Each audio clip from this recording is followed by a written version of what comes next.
I was sitting in my kitchen at 2 a.m., staring at two pieces of paper that told the story of my life. One was divorce papers my wife had just served me. The other was a lottery ticket worth $87 million that I'd bought 20 minutes after she walked out. Sometimes the universe has a sense of humor. Sometimes it has a sense of justice. My name is Tyler Brooks, and I'm 43 years old. Last August, in the span of 24 hours, I went from being a failed husband to an $87 million lottery winner. The woman who just abandoned me for being financially unsuccessful had no idea that exactly one day after she left, I'd become richer than her new boyfriend ever dreamed of being. But let me back up and tell you how 15 years of marriage can fall apart in a single evening. I married Madison Wells in June 2008, right after I graduated law school at 28. She was 25, working as a marketing coordinator, and we thought we had it all figured out. Small wedding at Washington Park, honeymoon in Vail, and a shared dream of building something meaningful together. The first decade was actually good. We struggled, sure, but we struggled together. I started as an associate at Parker and Associates making $42,000 a year. She was pulling in $35,000 at a tech startup. We lived in a cramped one-bedroom apartment, drove my beat-up Honda Civic, and ate a lot of pasta. But we laughed about it, called ourselves temporarily poor, and made plans for when things got better. Madison used to bring me coffee during my late nights preparing cases. She'd curl up on our second-hand couch while I worked at our kitchen table, both of us believing that hard work and persistence would eventually pay off. "You're going to make partners someday," she'd say. "I can see it. You care about people in a way the other lawyers don't." For 10 years, I believed her. Hell, I believed it myself. The cracks started showing around 2018. I'd been passed over for senior associate twice, watching younger guys with better connections move ahead of me. Madison started making comments. Small ones at first. Jennifer's husband just made partner at his firm, she'd mention over dinner. They bought that house in Cherry Hills Village. 4 bedrooms, 3-car garage. Different firm, different timeline, I'd reply. My turn will come. But privately, I was starting to worry. At 38, I should have been further along. I was good at my job, clients liked me, but I wasn't bringing in the big money cases. I specialized in personal injury and family law, helping regular people with real problems. Important work, but not the kind that impresses senior partners looking at billable hours. Then my dad died in 2019. Sudden heart attack at 67. Mom was lost without him, and the medical bills from his final month wiped out their savings. She kept the house, but barely. I started sending her $300 a month to help with utilities and medications. Madison didn't say anything directly, but I felt her resentment every time I wrote that check. The real deterioration started in 2020. Madison turned 37 and something shifted. She began following all her college friends on Instagram, constantly showing me their updates. New houses, family vacations, kids in private schools. Her phone became this constant source of comparison and disappointment. "Look at Sarah's kitchen renovation," she'd say, shoving the screen in my face. $40,000. Her husband sells medical equipment.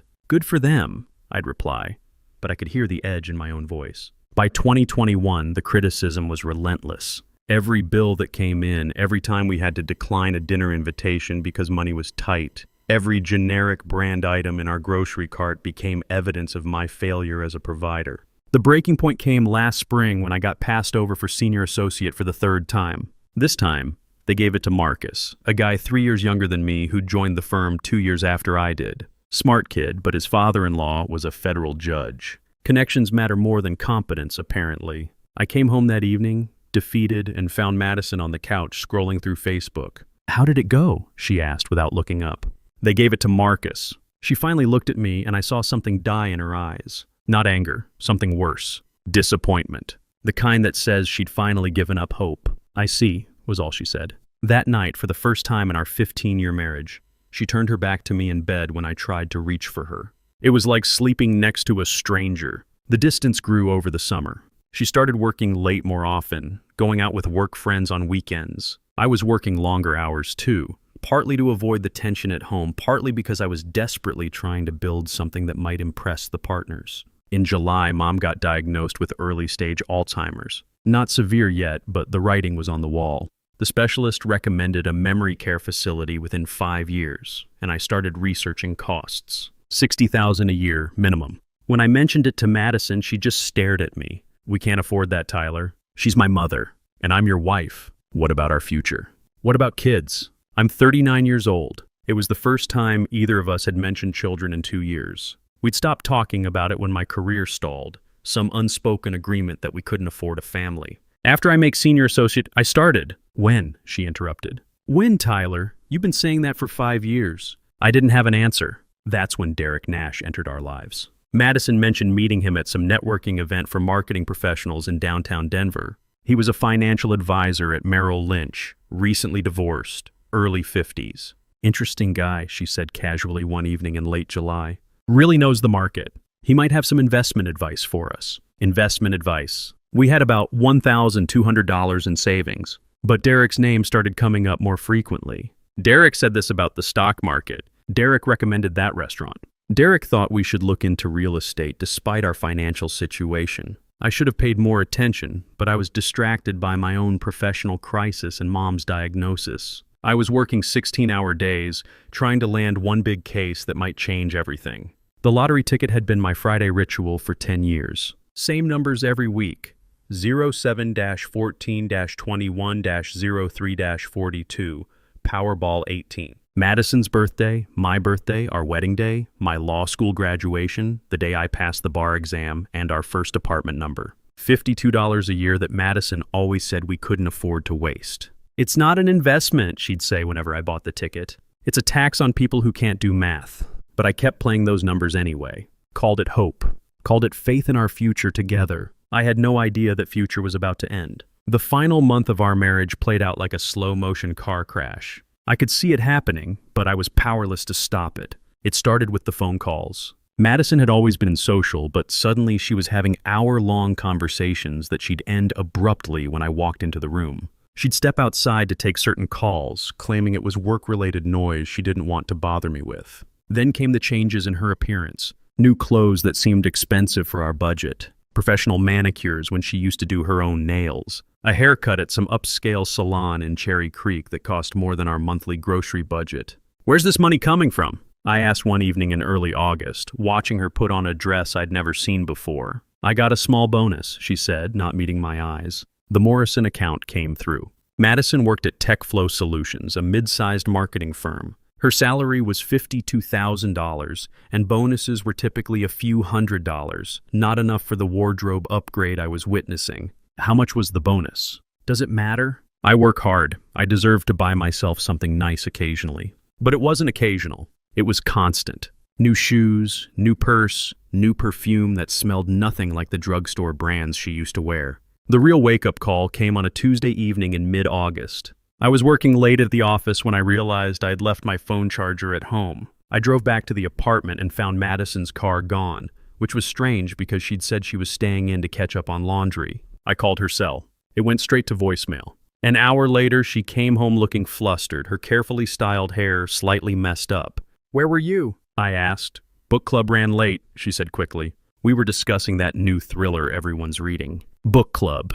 She'd started attending a monthly book club 3 months ago, always on Tuesday nights. I'd never seen her reading any of the books they supposedly discussed. That night, after she fell asleep, I did something I'd never done in 15 years of marriage. I checked our phone records online. Our shared Verizon account showed her call history, and one number appeared constantly over the past 6 weeks. Sometimes multiple calls per day, often lasting an hour or more. I ran the number through a reverse lookup.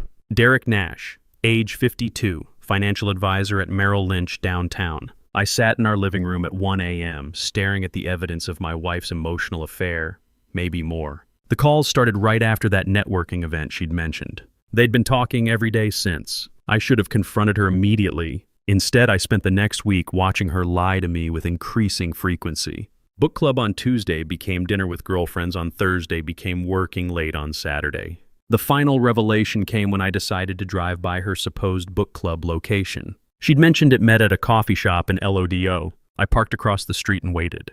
Madison's car never showed up. But at 9:30 p.m., I saw her walking out of the Brown Palace Hotel with a tall, silver-haired man in an expensive suit. They weren't holding hands, but their body language was intimate, familiar. Derek Nash looked exactly like his LinkedIn photo. Confident, successful, the kind of man who commanded attention in a room. Everything I wasn't. They stood outside the hotel talking for 10 minutes before he kissed her cheek and helped her into his BMW. She followed him out of the parking garage in her car. I drove home and waited. She came back 2 hours later, hair disheveled, makeup smeared, with a story about book club discussing relationship dynamics in modern literature. Sounds fascinating, I said from the kitchen table, where I'd been sitting with a beer and a growing sense of my own stupidity. You should read the book, she said, heading straight for the bathroom.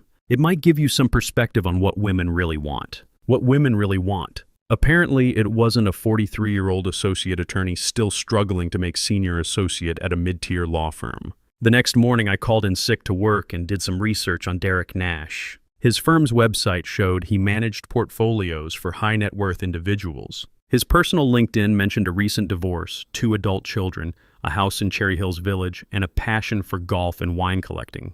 This wasn't some random guy Madison had met. This was a carefully chosen upgrade. I found myself wondering when exactly she'd made the decision to leave me. Was it after my 3rd rejection for senior associate? When Mom got diagnosed with Alzheimer's? Or had it been building for years and Derek was just the exit strategy she'd been waiting for? That evening, I tried one last time to save our marriage. Madison, we need to talk, I said when she came home from another late night at the office. I'm tired, Tyler. Can it wait? No, it can't. I know about Derek. She froze in the doorway, her purse still hanging from her shoulder. For a moment, her mask slipped, and I saw something that might have been guilt. I don't know what you're talking about. I saw you with him at the Brown Palace last Tuesday. Your book club story doesn't add up. She set down her purse slowly, like she was buying time to construct her defense. Derek is a friend, a professional contact. He's been giving me advice about our financial situation. Our financial situation? What advice could he possibly give us? We don't have any assets to manage. That's exactly the problem, she said, and suddenly the mask was completely off. We don't have anything, Tyler. I'm 40 years old, and we don't have anything to show for 15 years of marriage. We have each other. She looked at me like I'd said something pathetic. Maybe I had, do we? When was the last time we talked about the future? When was the last time you had a plan that didn't involve hoping someone at your firm would finally notice your hard work? I'm building something. You're 43 years old. You're not building anything. You're treading water while everyone else swims past you. The words hit like physical blows, partly because they were cruel, but mostly because they contained enough truth to hurt. So what are you saying? I'm saying I can't do this anymore. I can't pretend that everything's going to work out if we just wait a little longer. I can't waste any more years hoping you'll become the man I thought I married. We stood there in our small living room, surrounded by 15 years of shared memories and compromise, and I realized she'd already left me emotionally. Derek wasn't the cause of our marriage's end. He was just the catalyst that forced her to admit what she'd been feeling for years. I want a divorce, she said quietly. The words hung in the air between us like smoke from a fire that had been burning for longer than either of us wanted to admit. 3 days later, on a Thursday morning that felt like any other morning until it became the worst morning of my life, Madison handed me a manila envelope while I was drinking coffee from a chipped mug we'd had since our first apartment. "What's this?" I asked, though the weight of the envelope and the look on her face told me everything I needed to know. "Divorce papers," she said, not quite meeting my eyes. "I've already signed them." I opened the envelope with hands that weren't quite steady. The documents were professionally prepared, printed on expensive letterhead from Morrison & Associates, one of Denver's premier family law firms. Someone had paid their $5,000 retainer fee, and it sure as hell wasn't either of us. "Who's paying for this?" I asked, though I already knew the answer. "Derek is helping me with the legal fees," she said, finally looking at me directly. "As a loan." "A loan, right. The kind of loan that comes with very specific expectations about repayment." I read through the papers with the clinical detachment that 15 years of legal practice had taught me. Irreconcilable differences. Division of minimal assets. No alimony requested, thankfully, since we'd both contributed equally to our spectacular lack of wealth. "I've been thinking about this for a while," Madison continued, as if she was explaining a decision to change cable providers. "We want different things, Tyler. You're content with where you are, and I need more." "Content?" I set down my coffee cup harder than necessary. "You think I'm content being passed over for promotion 3 times? You think I'm content watching my mother's mind disappear while I can't afford to get her proper care?" "That's not what I meant." "Then what did you mean?" She was quiet for a long moment, searching for words that would make this conversation easier for both of us. "I mean, you've accepted that this is your life. You've made peace with being ordinary. And I can't do that." Ordinary. The word hit me like a punch to the gut. "Is there anything I can do to change your mind?" She shook her head. "I've already moved most of my things to my sister's place. I'll come back for the rest this weekend. What about Derek? Are you moving in with him? It's not like that. But her hesitation told me it was exactly like that. That evening, while Madison was packing her remaining belongings, I sat at our kitchen table and did what I always did on Friday nights for the past 10 years. I filled out a lottery ticket with our numbers, 07-14-2, 1-03-42, Powerball 18. Madison walked through the kitchen carrying a box of her books and saw me with the ticket. Still playing those stupid numbers? She asked. Habit, I guess. You know, the odds are 292 million to 1, right? You're literally more likely to be struck by lightning. Maybe I like my chances with lightning. She paused in the doorway, and for a second I thought she might say something meaningful, something that acknowledged what we'd meant to each other, what we were losing. Instead, she said, "You should probably cancel the cable subscription. I won't be here to split it." Then she left for her sister's apartment, taking 15 years of shared dreams with her. I drove to the 7-Eleven on Colfax Avenue and bought my lottery ticket from Miguel, the clerk who'd been selling me the same numbers every week for a decade. "The usual?" he asked. "Yeah," I said, then paused. "Actually, make it 2 tickets this week. Same numbers. I don't know why I bought 2 tickets. Maybe because it felt like an ending, and I wanted to mark the occasion somehow. Maybe because I was so angry and hurt that I wanted to waste an extra $5 just to spite Madison's practical voice in my head. I folded the tickets into my wallet and went home to an empty apartment that still smelled like her perfume. Saturday was the longest day of my life. I cleaned the apartment, boxed up Madison's remaining things, and tried not to think about the fact that my marriage was officially over. I called my mom to check on her but didn't mention the divorce. She was having a good day, remembered my name, and asked about Madison. I told her Madison was fine and promised to visit soon. That evening I sat on our couch, my couch now, with a beer and turned on Channel 9 News for the Powerball drawing. Same ritual I'd followed every Saturday for 10 years, except this time I was alone. "Good evening, Colorado," the announcer said. "Tonight's jackpot is $87 million. The lottery machine started spinning those familiar white balls. I held both tickets in my hand, not really paying attention. I was thinking about Madison, wondering if she was watching the drawing from her sister's apartment, maybe with Derek beside her. Then the numbers started dropping. First number, 7. Madison's birthday, July 7th. Second number, 14. My birthday, February 14th. Valentine's Day, which she always claimed to hate, but secretly loved. Third number, 21. Our wedding day, June 21st, 2008. A perfect summer afternoon in Washington Park with all our friends and family watching us promise to love each other forever. My attention snapped back to the television. Fourth number, 3. My law school graduation, May 3rd, 2008, when Madison sat in the audience wearing a yellow dress and cried happy tears as I walked across the stage. Fifth number, 42. The day I passed the Colorado bar exam, exactly 42 days after I took it. Madison had been more excited than I was. Insisted we celebrate at an expensive restaurant we couldn't afford. My hands started shaking. The beer slipped from my fingers and hit the carpet.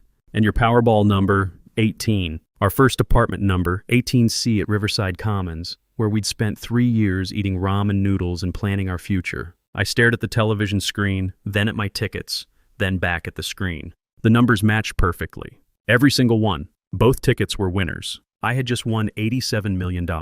I sat there in complete silence for what felt like hours. The news had moved on to weather and sports while I held 2 pieces of paper worth more money than I could properly comprehend. $87 million, before taxes, but still. Enough to buy Derek Nash's BMW every month for the next century. Enough to pay off every debt, buy a house, start my own practice, and still have enough left over to live comfortably for the rest of my life. One day.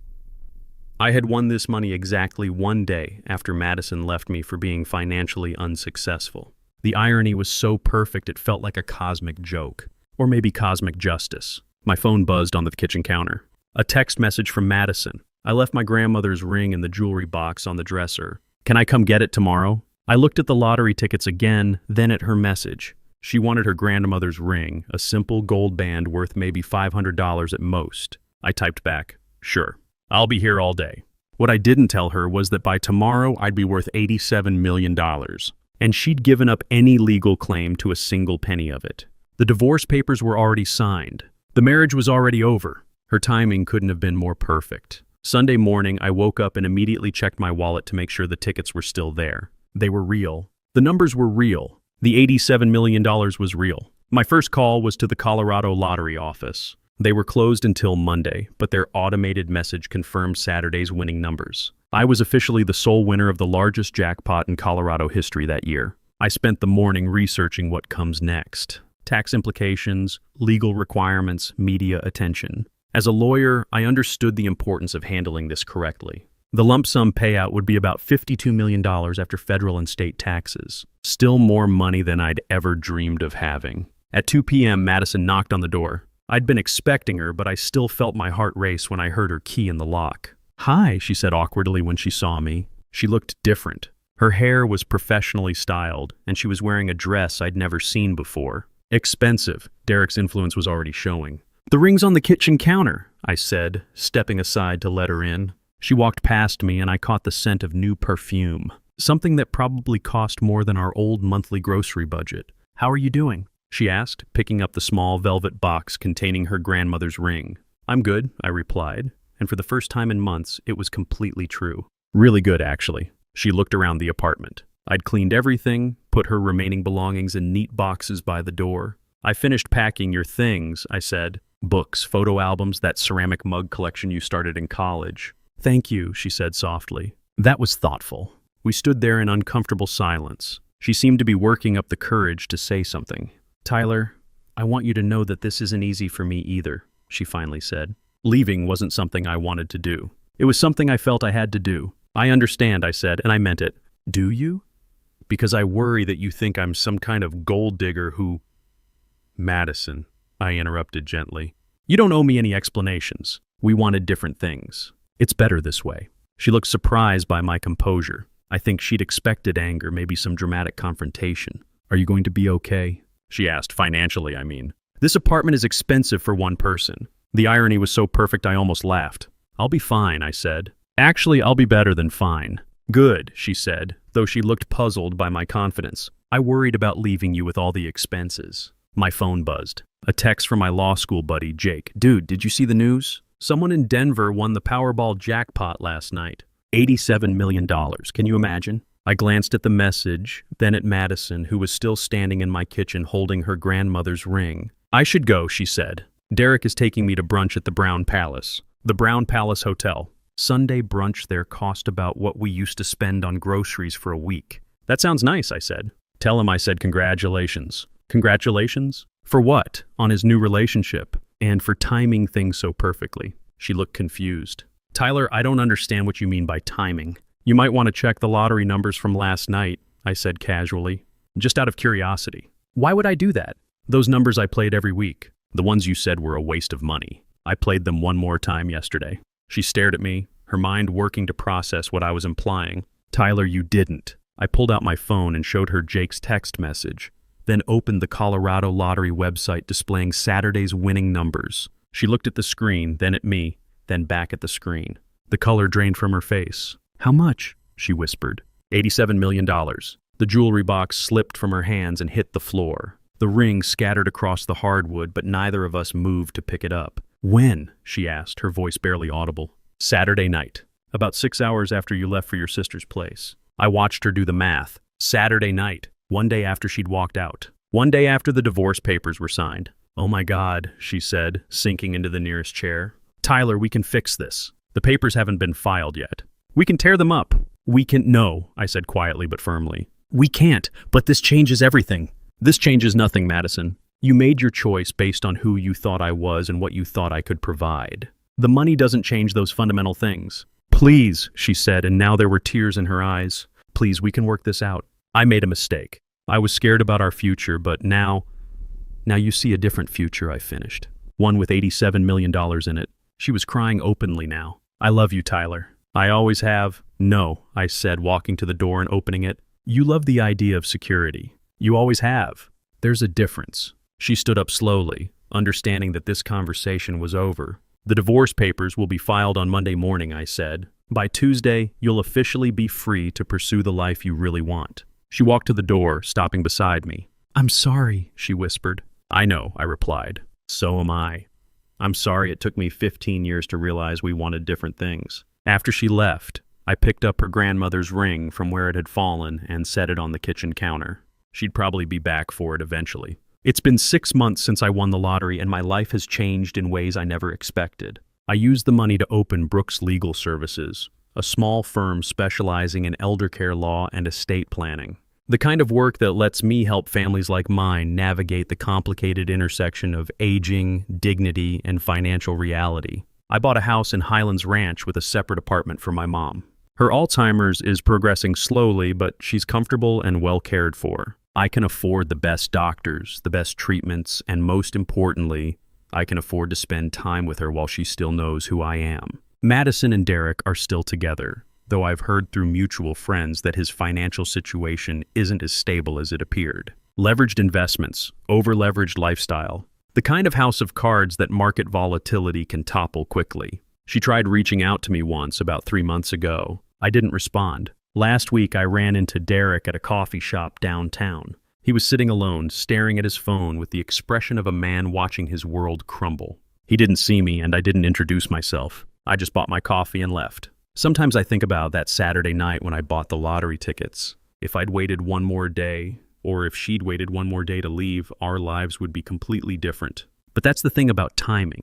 You can't control it, and you can't change it. You can only choose how to respond to it. I chose to build the life I'd always wanted, just with better funding than I'd originally planned. Madison got exactly what she asked for, freedom from a marriage she saw as limiting her potential. She just didn't get the upgrade she'd counted on. As for me, I learned that sometimes the best revenge isn't something you plan or execute. Sometimes it's just living well while the people who underestimated you realize what they gave up. The universe does have a sense of humor, and occasionally it has a sense of justice too. Some days feel off, like I'm standing but still falling. A little pain, a little tired, and no one to tell it all to. There are days that feel unsteady, like I'm drifting out of place. Every step just feels so heavy, with a smile I have to fake. A little hurt I keep inside me, a little weight I always hide, and 1,000 quiet worries I've been holding deep inside. There's no one here to tell it to, no one who would understand. So I carry all these feelings like they're slipping through my hands. A little broken, little lost, trying hard to just get through. All these nights I stay awake with everything I never say to you. I keep walking through the silence like it's all I've ever known. Every crowded room reminds me how it feels to be alone. There's no one here to tell it to, no one who would understand. So I carry all these feelings like they're slipping through my hands. A little broken, little lost, trying hard to just get through. All these nights I stay awake with everything I never say to you.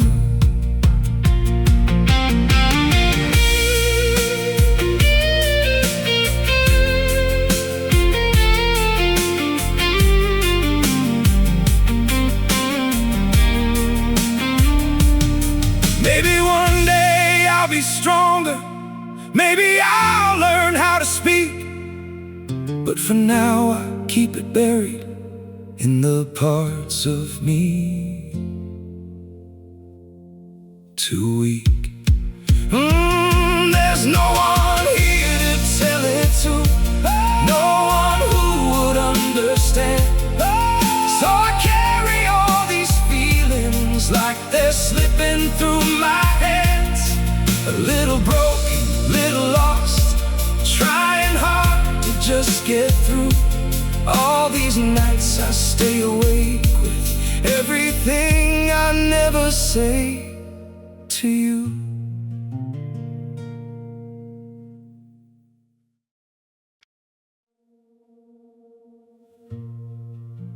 pity me. My heart doesn't need your mercy. I can still stand on my own.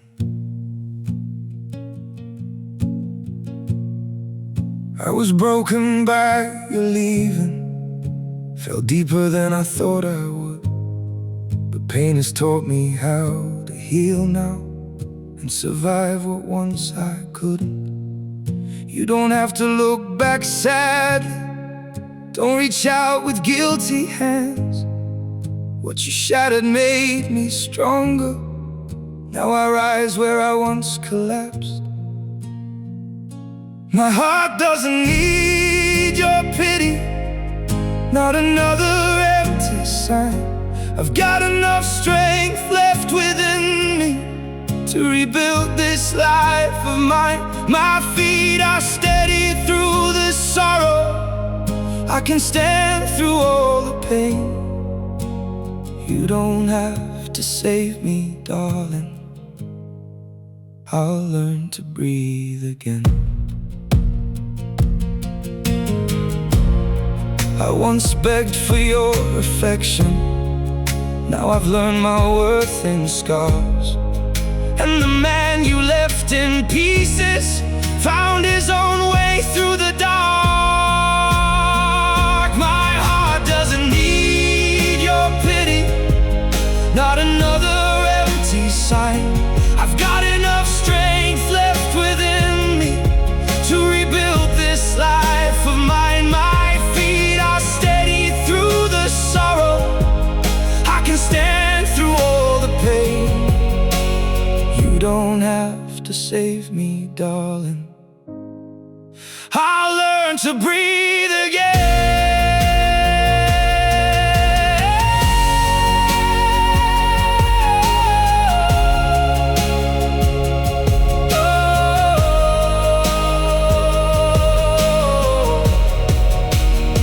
So keep your sympathy behind you. I don't need what's left undone. Sometimes losing who once broke you is how healing has begun. My heart doesn't need your pity, not another empty sign. I've got enough strength left within me to rebuild this life of mine. My feet are steady through the sorrow. I can stand through all the pain. You don't have to save me, darling. I'll rise alone again.